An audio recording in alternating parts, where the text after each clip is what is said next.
Okay, ladies and gents. Now, the first phase of your training is called the lead-in. Now, the lead-in lasts for 3 to 4 weeks, depending on how long you have to prepare for your event.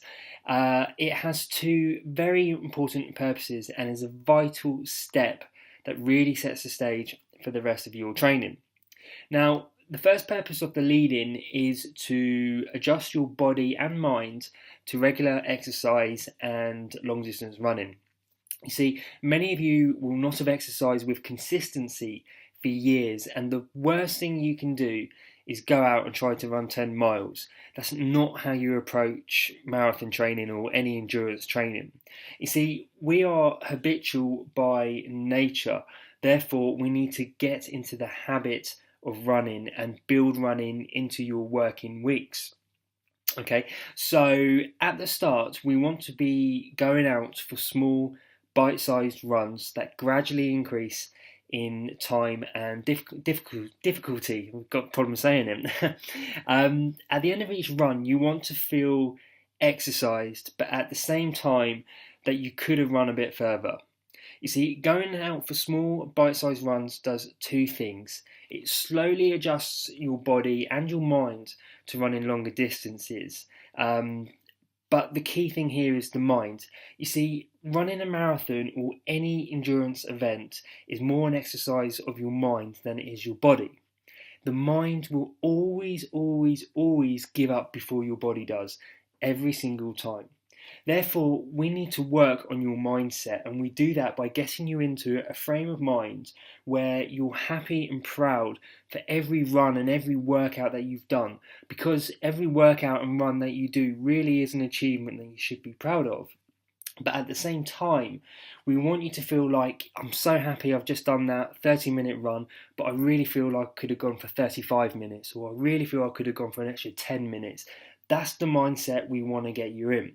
You see, what happens is that when you're on your rest days, rather than sitting there stewing about your next run, thinking, oh God, I don't want to do this, instead you're getting pumped up.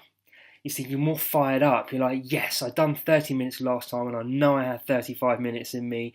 This next run, I'm going to be doing 35, if not 40. That's the feeling and the mindset we want to get you in, and it's something we work very hard to maintain from the lifeline of your training, and especially on your marathon day. That is just key. I can't stress how important this is.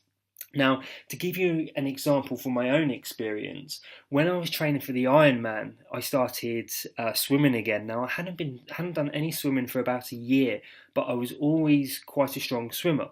So when I started, I started by literally going in the pool for 5 minutes. So I'd get up early, I'd go all the way across town, and when I'd be swimming, I'd do 10 lengths, starting with 10 lengths, and I'd be in the pool for 5 minutes. It almost, on the surface, it seemed pointless. You know, if you're going to do it, why not at least stay for 20 minutes? But what this done is at the end of the 5 minutes, I was like, yeah, I feel really good about that workout, but I know I could have gone further. And my next workout, you know, I'm going to smash out 15, 20 lengths, and you just keep building yourself up. And you just get to a stage where before you know it, you're out, you're running 30, 45, an hour long run, and you're like, yes, I feel good and I can do more. Okay, so that's the first purpose of the lead in. Now, the second purpose is to benchmark your performance. Now, what I mean by benchmarking is to create some kind of frame of reference for you to really understand how fit you are and what you're really capable of. You see, when we ramp things up in the second phase of your training, we need to understand how, you know, what you're capable of. So on the last day of your lead-in phase, we go out for a long run, which is 1 to 2 hours, 1 to 2 hours long.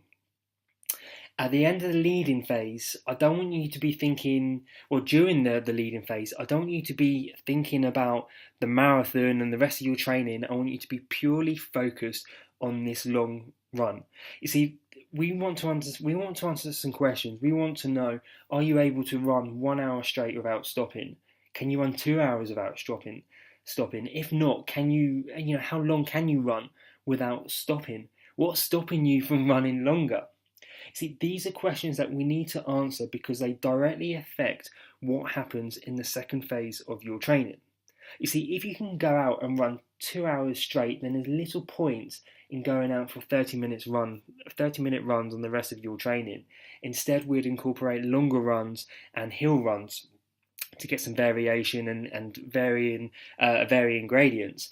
However, if you're unable to run for longer than 45 minutes, then on the second phase, we'd really focus in on the bread and butter basics until we break you through that mark and into some longer distances.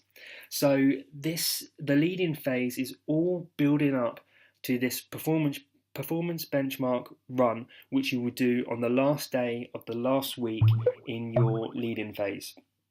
Okay, so now we've got an overview of the lead-in phase, I'm going to move on to the actual training schedules, and we can really start delving into this training plan. There's 2 training schedules, one for complete beginners and one for intermediate. So if you feel you've got more, if you're using the benchmark as an example, if you're able to run an hour and a half, 2 hours and feel good, then you're definitely at the intermediate level. I mean, that really is a half marathon distance. So let's move on to the second stage.